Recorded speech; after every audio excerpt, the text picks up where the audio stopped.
We've seen thousands of years of human invention. But how does our generation measure up to the geniuses of the past?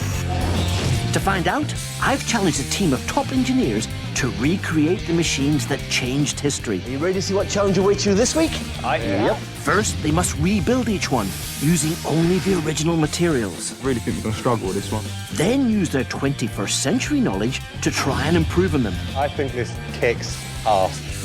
When they're put to the test, will they have upgraded a masterpiece, or will they have bitten off more than they can chew? It's complete evil warfare. It's present versus past, and the reputation of modern-day man and woman is at stake. I think we can beat the ancestors and have fun getting it.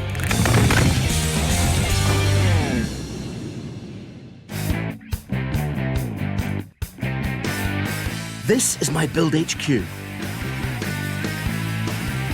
Outside, I've got a stockpile of timber and metal.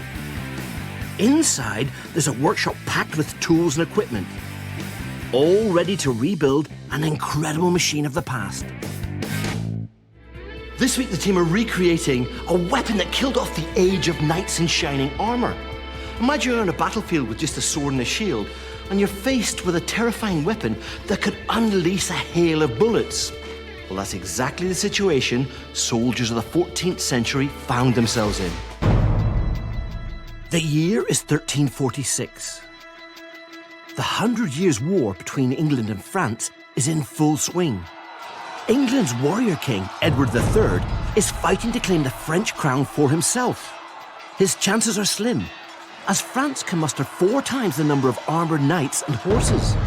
The English were valiant fighters on the battlefield, but against such odds, even they would struggle to deliver Edward's prize.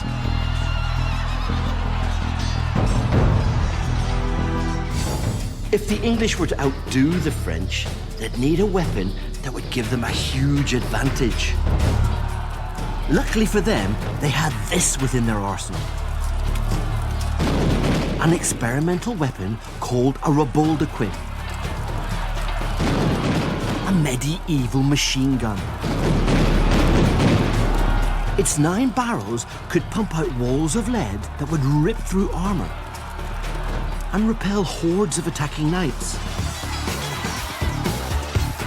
With such a weapon at his disposal, Edward sealed his victory against the odds and went on to defeat the French in future battles. Incredibly, this advanced piece of artillery was invented just 10 years after the cannon first appeared on the battlefields of Europe.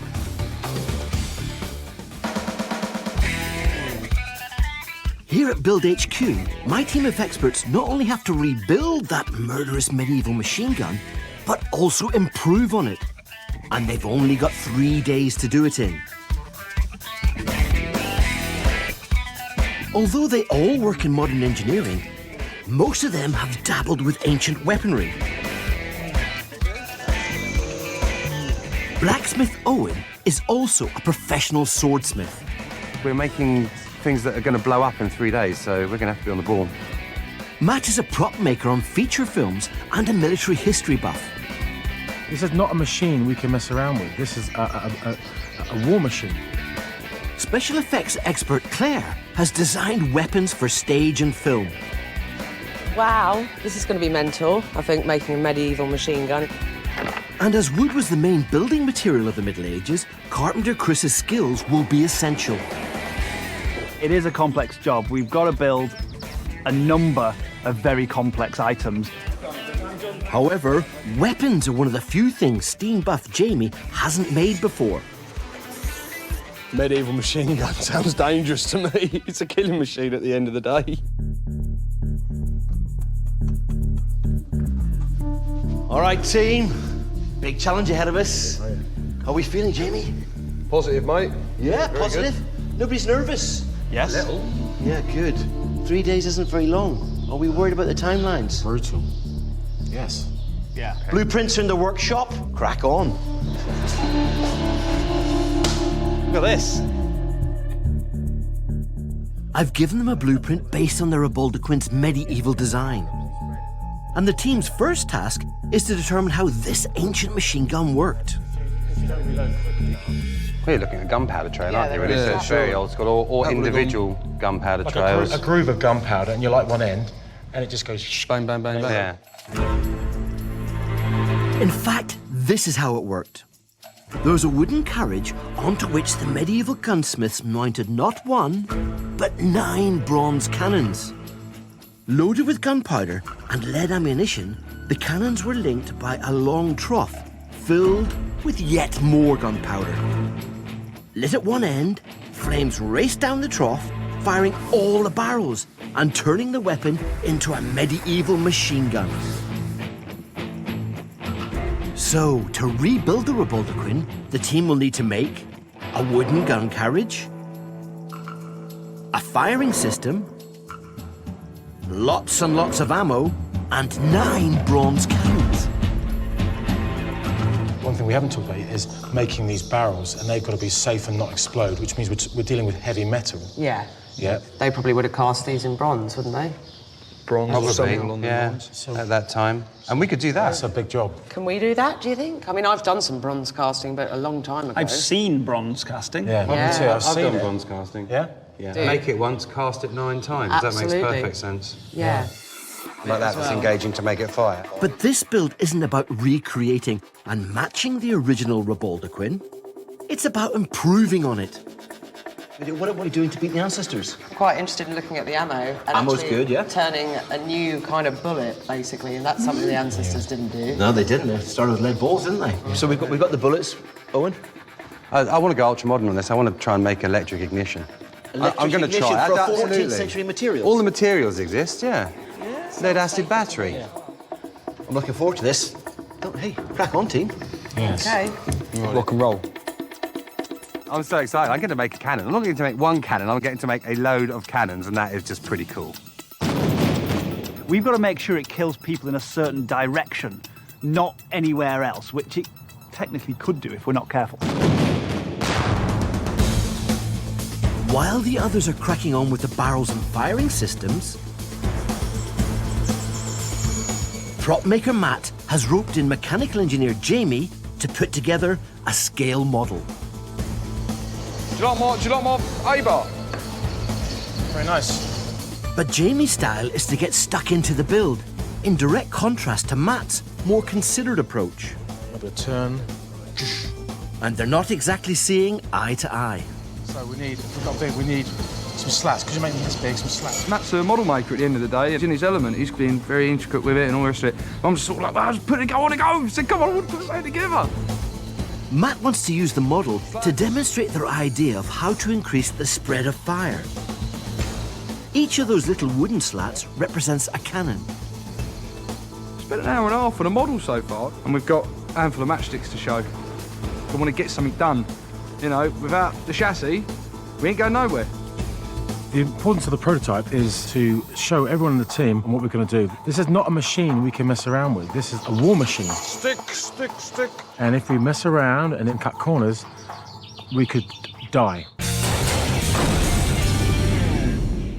Welcome back to Beat the Ancestors. This week the team are recreating one of the deadliest weapons of the Middle Ages, the medieval machine gun.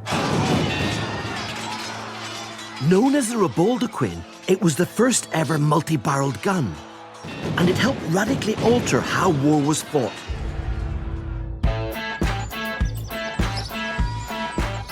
Halfway through day one, the team are cracking on with the build. Claire is cutting up lead and melting it down in preparation for casting gunshot. Lead balls were the traditional ammunition used in medieval cannons.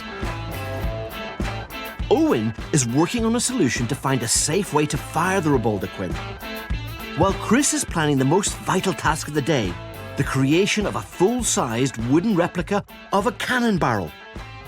If someone says cannon to me, I draw this. It's a tube, a ball comes out of it, it looks like it might take the pressure. Okay, well, I'm going to make what's essentially a bullet, and I need to know how big that tube is so I know that the size of the bullet is going to travel through it nicely. I was looking at this at roughly life size. I think I'm going to go for about 2 foot long. Right. With maybe 1.25 inch diameter. Okay. Chris's wooden replica will be the template from which they'll create the moulds the actual cannon barrels will be cast in. Matt and Jamie have now finished their basic model. They're keen to show it to the team so they understand exactly how the machine needs to be built. Okay, so here's our model. You know, 1, 2, 3, 9 cannons. Well, that's massive. nice. That's going to be heavy and big, isn't it? We want it to have a certain amount of heaviness with all that bronze on there. Yeah. 9 big lumps of bronze. Yeah. He believes he's devised an enhancement to give them a real edge over the ancestors. Exactly, exactly. If we can change our arc of fire to increase the spread of our shot or our whatever we're putting in it, it's only small, but if you spread that over, say, 100 yards... The distance you're going to get out here. It's going to be great. I mean, you could increase 20 metres of horses and knights or whoever charging at you. That's an awful lot of men and animals you can bring down. With Matt's planned improvements to the gun carriage, offering 2 pivoted banks of cannons, a simple adjustment of angle should deliver a greater spread of firepower than the ancestors' original design. Carpenter Chris is beetling away on his wooden cannon replica. It's a precision job, but he hasn't got much time to get it done. So yeah, it's in 2 halves because that's 2 halves of 1 mould. They go together. When the bronze is poured, we can split the mould, take these wooden bits away, and here, presto. They've created a cannon. Chris has drilled a channel through the middle of the block, which will become the inner barrel. It has to be the right size for the ammunition Claire's making. This is now square. In there somewhere is the shape of a cannon. I'm going to find that using our modern lathe. He's cutting off the corners to create a rough cylinder. It doesn't take long for the wooden block to start looking like a cannon. Chris still has a way to go, so I'm off to pay a visit to one of the country's leading medieval weapons experts, Colin Herriot, to understand better how a cannon actually works. Give him fire! That's an impressive amount of power, isn't it? It's all right, wasn't it? I suppose to understand a Ribauldequin, you have to understand the cannon first. What have we got here? We've got a long falcon, Dick. It's got quite an impressive length barrel on it, hasn't it? Yeah, it's a good length. What size round would that fire? Not vast, she'll only fire a 2-inch round, but she will fire it for 2 miles. But reloading a cannon can take a long time. First the barrel is cleaned, then the gunpowder is put inside. Then we put in maybe some wadding, always standing slightly to one side. Followed by the shot to be fired. All right, shot in now. Gunpowder shot. And this is all the coarse stuff. This is the stuff that gives it all the power going down the barrel. That's the stuff. But we still haven't put the primer in, the delicate stuff at that end. Going in now. Then in with the primer. The entire process can take up to 7 minutes. Vent, please. In the middle of a battle, that's a long time. Give him fire! Hole straight through the middle of it. That was brilliant. Serious hole. Serious hole. Oh, the back looks worse, doesn't it? Yeah. Yeah, you can take 20 men out with a shot. But if you've got more than 1 barrel, each one of those barrels can take out 20 men. If you've got 5 barrels, take out 100. 9 barrels. We're up to the best part of 200. Wow, that would stop in advance. It would stop in advance, stop it dead. The brilliance of the medieval Ribauldequin was its ability to fire volleys of shot. A devastating weapon and a much more efficient killing machine than a single cannon. The gunpowder in the trench rapidly ignites each barrel one after the other, producing a hail of deadly lead. Back in the workshop is engineering guru Leo Torrescini, or Todd to his mates. He's there to keep the team on track and help me assess their progress. Coming to the end of day 1, I'm liking the planning, I'm liking the thought processes, but there's an awful lot to do. Casting. Big job. If something's going to go really wrong, it's going to be the casting, because that's all or nothing. And these can't just be all right. They've got to be really, really good to make this job safe. So that is a big ask, actually, really big one, yeah. But that's the casting. However, it's going to be day 3 before it all comes together. You know, they're up against it because they won't actually know how good the system is until the very end. Yeah, and there is nothing they can test until they get this gun out in a field and they shoot it and they go, I should have made that carriage stronger. That's if Matt and Jamie actually get something built. They're still only at the early stages of constructing the carriage frame. And Claire's just finishing her first set of ammo, some lead shot, just like the ancestors used. It's pretty hot. I really enjoy working with molten metal. That's why I like doing blacksmithing. But I enjoy being able to manipulate what is essentially a hard material. With the end of day one in sight, Chris has got to complete his cannon replica. Without it, the team have got no chance of making their medieval weapon of mass destruction in time. It's the second day of the build, and the team will have to seriously step things up to stand any chance of beating the ancestors.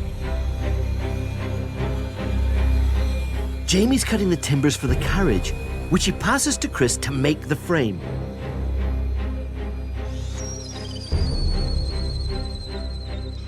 It probably will catch first time, it may not. I'll have to play with the gas. But it's Owen who's got the toughest job of the day. He'll be dealing with molten bronze and temperatures in excess of 1,000 degrees centigrade. He lights the smelter and drops in over 100 kilograms of bronze. It's hot, dangerous, and dirty work. The pressure's on. Owen needs to make perfect sand molds from Chris's wooden replica while the bronze becomes molten and ready to pour. To make a sand mold, fine sand held together by a binding agent is packed around a model of the object to be cast. Got to work this sand quickly or it'll dry out, and if it dries out, the whole thing will just fall apart. And it's vital to get this right, or we'll end up with a casting that doesn't work and potentially bronze everywhere. When finished, molten metal will then be poured into the mold to make the cannon. I'm happy with that. So what you see as wood is going to become bronze. He packs sand into the second half of the mold box, around the pipes into which the molten bronze will be poured.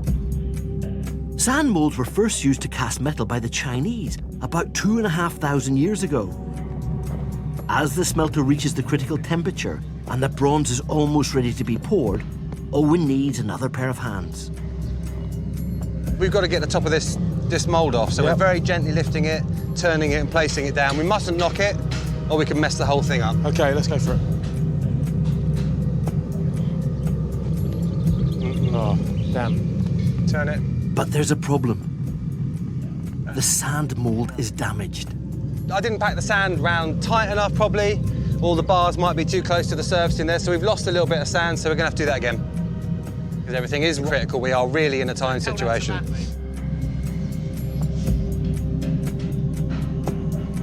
The next mold needs to be good.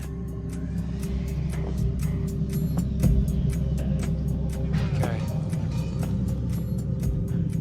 That's pretty cool. Nice. Wow. Yeah, nice. Cool. Good one. Yeah. So, here we go.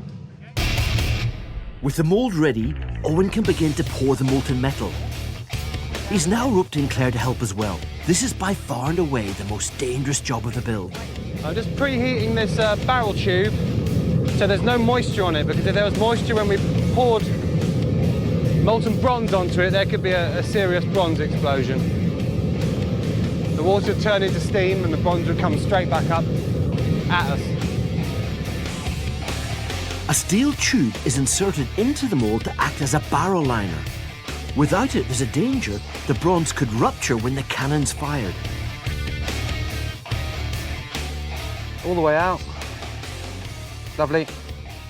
Boiling is 100 centigrade. This stuff is 1,200 centigrade plus. If you've never been next to something that hot, it's very hard to describe it. If you slipped and dropped it and had it spilling there, it's almost not worth thinking about. Between them, Owen and Matt are holding over 100 kilos of molten bronze. Off and up. It's bright, bright orange. I mean, it's got a unique colour to it. You know, the wave of heat is unique. I mean, there's nothing, I've never experienced anything like it. Claire is directing the pour and scraping off the slag, the impurities that have floated to the top of the molten metal. If impurities get into the cast metal, the cannon could become brittle and shatter when fired. It's good, it's so far. Yeah, keep going. Keep going. Keep going, keep going. Keep going. Ooh. That's it. Wow. Well done. Oh my goodness. That's good. It's hot. Very, very hot. Man, I'm burning up. That was amazing. That was the hottest I've ever been in my life. That's one. Okay. We got 9. Oi, oi, oi. Inside, Chris and Jamie are perfecting the innovative swivel gun racks, which should increase the spread of fire from their weapon. I think 9 inches would be more than adequate. In fact, look at that. I've made it 8.5. Yeah, so. yeah, 8.5 is equally as adequate as 9. Yeah, buddy. Right, I'm going to cut it off. Put Excellent. it on it. All right, weld it on, fetch it back. Jamie's using his precision metalworking skills, shaping a pivot pin for the gun rack to revolve on. It's been a tough, hot day. Should we dump it down and try and get the mould off?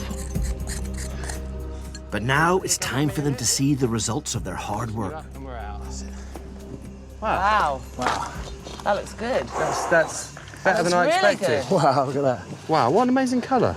Isn't it? It's like a sunset. Well, isn't it beautiful? Some of the cast cannons have cooled down enough for Owen to begin some heavy metal work, trimming off the excess bronze with an angle grinder.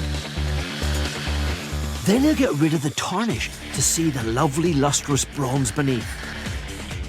He's never usually fit first time. And as it comes to the end of day 2, it feels like the team are on a roll, but not everyone is convinced. Chris is worried about the gun carriage. Oh, it's in. It's come along a bit too easily, really. It's a bit of a false sense of security because we're going to be firing very heavy projectiles out of the end of these 9 cannon. And if this isn't solid enough, the thing's going to... it could fall to pieces. This week the team are building a weapon that helped transform warfare. The medieval machine gun. Known as the Ribauldequin, this 9-barrel cannon could fire volleys of molten lead that completely devastated the enemy's ranks. Our ancestors had years to build and perfect their ultimate weapon, but the team have just 1 day left to replicate the Ribauldequin and improve on the design.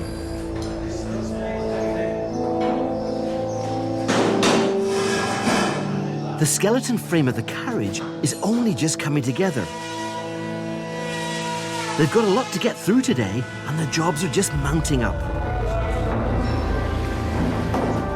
Chris prepares a pivot mechanism on the carriage. As they can only use materials that were available to the ancestors, he's gone for a very 14th century solution to lubricating the system. Animal fat. Hilly, what on earth are you doing with lard? It's my dinner. No, it's not my dinner at all. We're going to smear it on the inside of our mating surfaces for our thrust plate.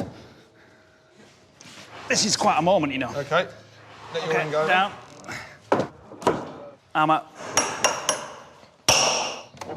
So the idea is, we have one of them there. Hilly goes on there. One of them there. Right. And our cannon, 3 of them, lined up. Right. If we get Matt involved.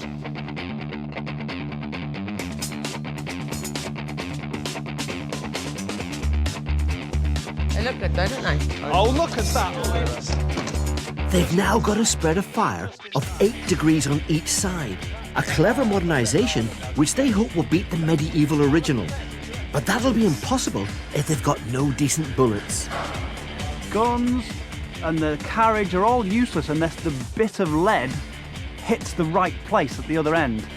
And I think we need to put a bit more thought into that bit of lead.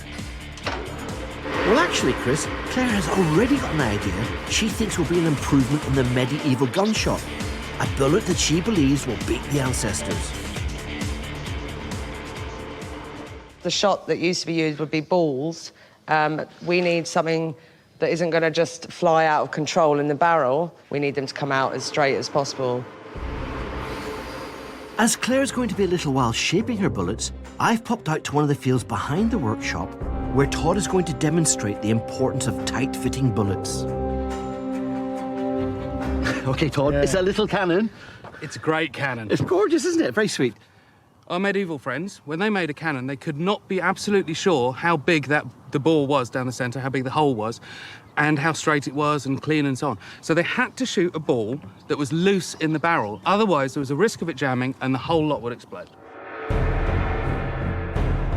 The problem with ill-fitting ammunition is when the gunpowder ignites, some of the rapidly expanding gas from the explosion escapes around the side of the ammo, reducing the force with which it is shot from the barrel. This is called windage.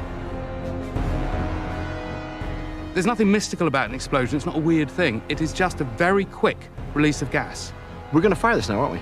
Yes, yes we are. So let's load up. 3, 2, 1, fire. Okay, but hold on, it rolled quite well. Yeah, I mean, but that is a very good example that you've actually got a significant amount of powder in there, to be honest. Yeah. And that's what you got out of it. And that's because of the windage. A lot of gas is getting lost past the side of the ball.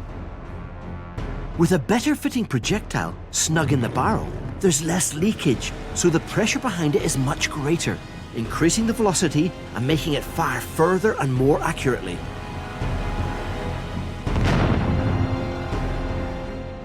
And this time we've got a ball that is much tighter fitting. It only just fits all Yeah. and it actually fills the whole of the breech up. Exactly. So now the windage, as you'd call it, has gone down from maybe about 10%, probably down to about 1 or 2%. 3, 2, 1. That was Lovely. much That more was impressive. I'm liking that. Very simply, we're just making a much better efficient use of the powder. Back at Build HQ, Claire's making her prototype bullet so it's a perfect fit for the barrel. I've made quite a few weapons, but this is the first time I've ever made a bullet that size. Her design's based on a bullet known as the mini ball, first used during the Crimean War. But Claire's making an extra improvement. It's going to be hollow inside, so we can pack gunpowder in that. It's going to be very powerful. That's dangerous. We're making a pretty full-on evil machine here, which is cool, isn't it? Wow, that's a big bullet. It is. It is a big bullet, isn't it? That's... Big. Imagine the damage that would do. It's about the same size as the centre of my rib cage. That's Yeah, don't want that's to think about hardcore. that, eh? No. Claire's created a mould from her prototype so she can cast all the lead ammunition they'll need for test day. Excellent. It looks good. And with 9 barrels, they're gonna need plenty. Right, so this is it. It is. It's kind of... So what you're saying is, if this doesn't fit... Yeah, this could have all been a waste of time. All right, should we try that one first? Yeah, let's try that one in. Easy. Oh, nice. That's Easy. good. That yeah. was always going to go in. And then this Well, this one. fella. Go on Should we then. try it? Oh, look at That is a very nice fit. Oh, look at Yeah, that! no, that's really good. We got cannon meets bullet, yeah? We've few got moments. cannon meets bullet. Lovely. And bullet fits cannon. That's better. That's really good.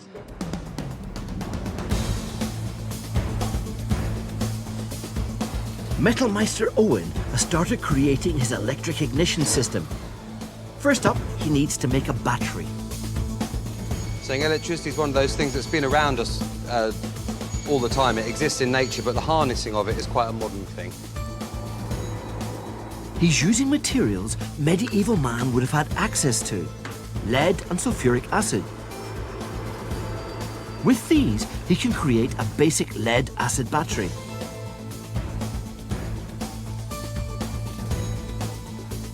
The principle is simple. The acid allows electrons from one metal plate to flow to the other. This flow of electrons produces an electric current and a dangerous byproduct, hydrogen. So basically, this is my battery. It's charging. We're getting bubbling, but that's actually producing hydrogen gas. I'm going to have to take this outside of the workshop now because the hydrogen this is producing is actually very dangerous. Amazingly, the discovery of the Baghdad battery, a 2,000-year-old terracotta pot, suggests that batteries may have been around a lot longer than most of us imagine. Inside the ancient pottery jar, archaeologists discovered 2 metal plates and the residue of a weak acid solution, all the components needed to create a simple electric cell, like Owen's battery. So it's a complicated solution to make our life simpler and safer. We're not dealing with naked flames around a cannon. Along with the battery, he's knocking up a simple trigger mechanism.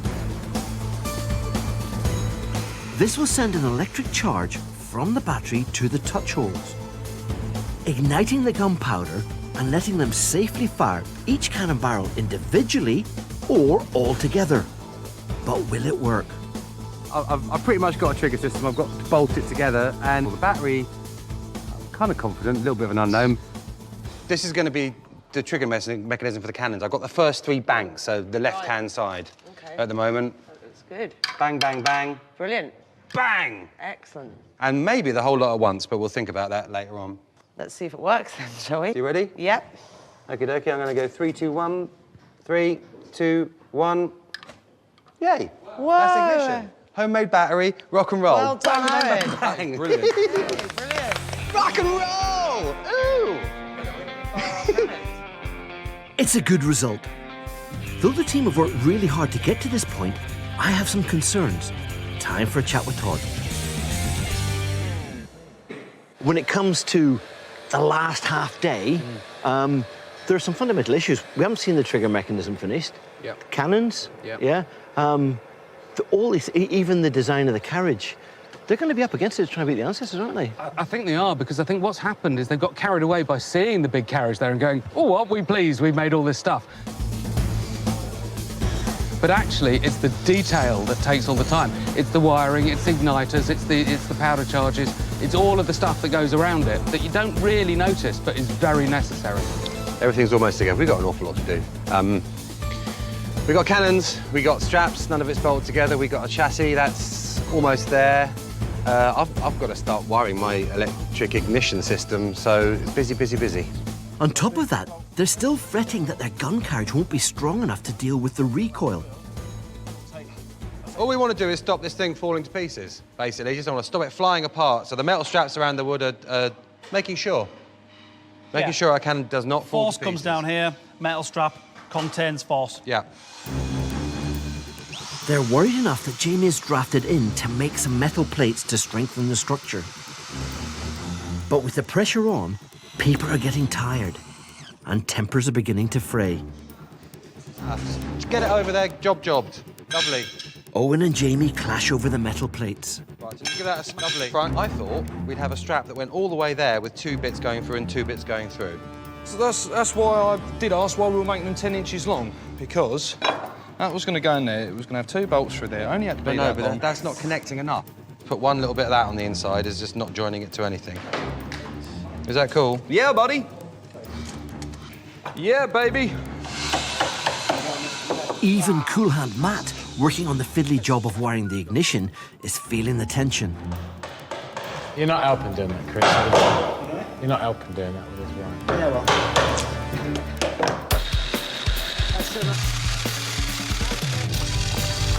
Despite the dramas, their version of the Ribauldequin is really starting to take shape. Matt off. It's time to lower the beast to the floor, and for me to pay a visit. Dick. Hey, look at this. What do you think? It's actually very scary. It doesn't matter how you look at it, it is very scary, isn't it? You've got switches, but the amount of wiring and being a safe distance away, how far off that are you? We're close, but we're not there. Yeah? You're following all these wires to the right places? Absolutely. I've got to tell you, it's a good build.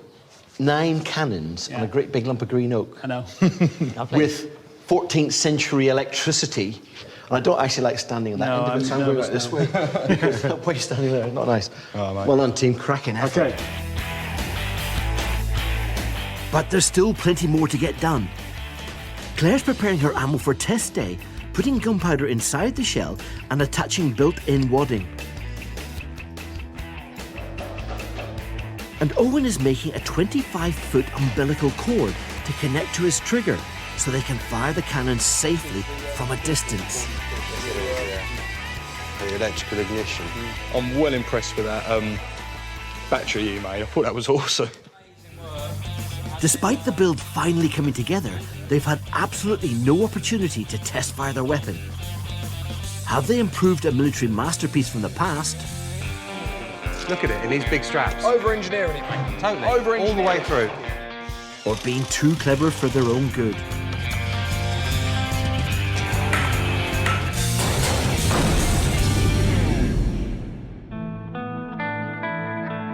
The day of reckoning has arrived for the team's Ribauldequin. To me. Okay. After 3 days of building, it's ready to be fired in anger. Whoa, she's down. Okay, chuck it. Chop. We're here in a field with our nine cannons on a sled. It's like going to war. So this is going to be great. The noise will be intense. I'd definitely put your fingers in your ears. This is one of those things that is going to be amazing if our systems work. I must admit, when it comes to this, there's still things that can go wrong. I'd be nervous, and I've been doing explosives for years. But we've done everything we can to sort of make sure it is safe. We've Yeah. got a weapons expert because the team can't handle the black Yeah. powder. Medieval Ribauldequins had a nasty habit of blowing up in the faces of the gunners who fired them.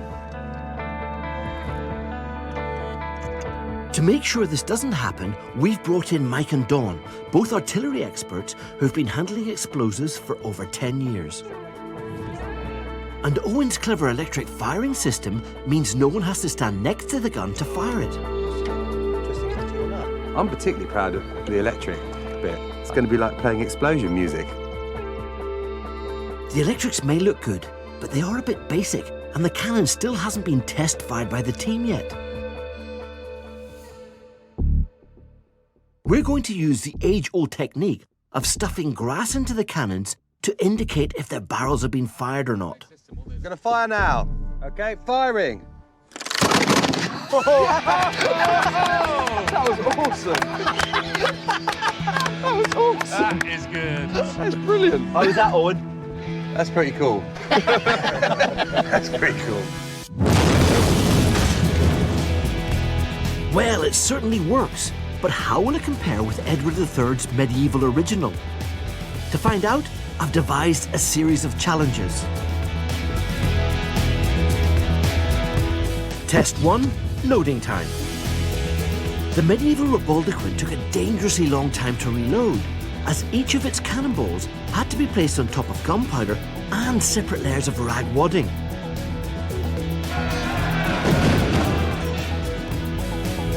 To try and beat the ancestors, Claire's devised ammo with built-in wadding and gunpowder.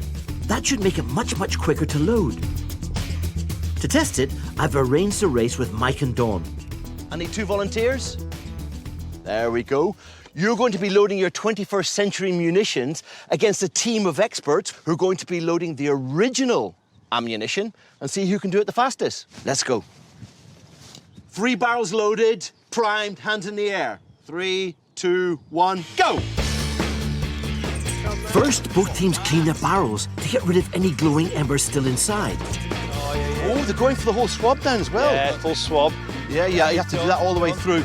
Wow, excellent, Matt. Well done, mate. Easy. Oh, no. He's beating you, man. He's beating you. Sabotage. It's the end of sabotage. Come on, Matt, to the lead. With Matt behind, Mike and Dawn move on to loading gunpowder. But this is where the team should begin to catch up, as all Claire has to do is add her all-in-one ammunition. For our experts, there's much more to do. Okay, it's down. They're still stuffing wadding in, look. They have to pack the cannon with separate wadding before they can put in their old-style cannonballs. Good work, guys. Well done, team. That's good. Back behind. Let's get them primed. Right, we're ahead. Yep, we're priming. They're still loading. The final task is to prime the fuses. No, it's 3rd now. 3rd fuse going in. Come on. Hands in the air. Hey! Excellent. Well done, guys. Well done. Stand still, stand still. We're still going on the other side. Team, that was very close, considering it's your first loading against the experts. The ancestors' loading time was 1 minute 40 for 3 barrels. Team, 1 minute 30. Well done. So they've beaten the ancestors, but only just. Claire's clever bullets would shave off only 30 seconds of loading time across 9 barrels. Hopefully that new ammo doesn't just go into the gun quicker, but exits the barrel with some serious velocity. Test 2 will determine if the team's improved ammunition can beat the penetration power of the original ammo.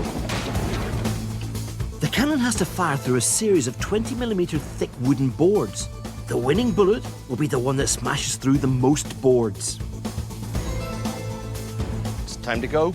Claire, I believe you're doing the honours. Here we go. The battery's now connected.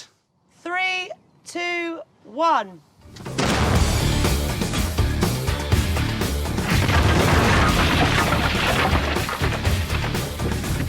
Claire's tight-fitting ammo shoots from the barrel, smashing through the boards. Whoa! But how will the Ancestors' ammunition compare?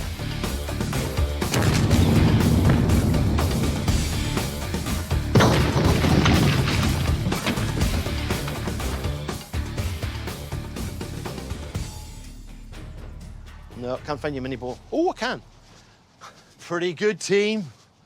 Right, your ammunition, your mini ball, penetrated 12 sheets. Yes. The round shot, 6 sheets. Oh. Hey. Amazing range on that, isn't it, all the way through? But cannonballs weren't the only thing the medieval machine gun fired. It could also be loaded with lead shot, designed to spread out on firing and mow down any enemy knights in its path. In Test 3, we'll find out if the team's improvements mean their gun has an even deadlier spread of fire. In front of you, 20 metres away, you've got a wide frontage of soldiers. Historians believe at that range, the spread of the original cannon would have been about 2 metres. That's only about 2 of the blokes in the middle. You've got to go and better that. Let's load the weapon. How many do we reckon? All of them. No, Jamie was always going to say all of them. 6 to 8. We'll get 6. We've actually got 9 guys there, and it'd be nice to see a mess of each one with 9 cannon. So everybody seems very confident you're going to beat the Ancestors. Oh, yes. Yeah. Pin out of there. That's going to give some... The team are confident because the 2 outside banks of cannon can swivel up to 8 degrees. This should have a big impact on the spread of fire. Mr. Hill, there are enemies to the front. Would you like to deal with them? Yes, sir. Here we go. Good. 3, 2, 1.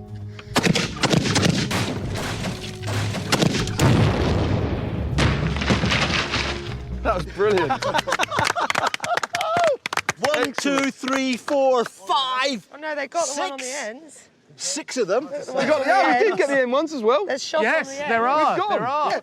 Yeah, all of them. Congratulations to you.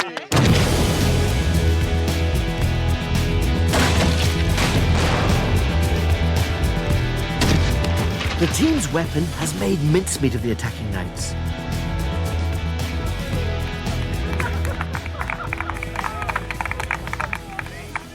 When it comes to your speed of reloading, you beat the crack team there. Your range, your penetration, far outstripped the Ancestors. Spread a shot. Definitely. Amazing. An outstanding victory. You've beaten the Ancestors.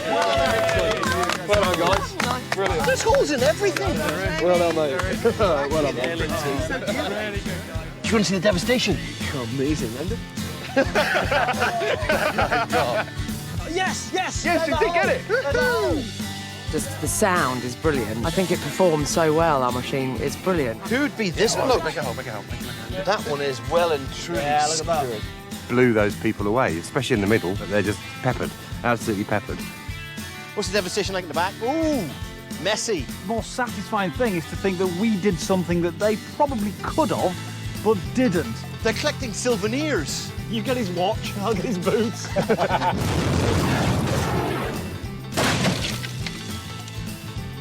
The actual power to come out of that thing is unreal. Next week, the team are taking on the might of Imperial Rome. This week's challenge is really, really tough. We're up against the Romans. So who knows what he's on about with this? No one in the world has done this before, Jamie. Don't sell on that one. It's a challenge that's going to push all of them to their limits. Wait, stop. What is it they say? Rome wasn't built in a day.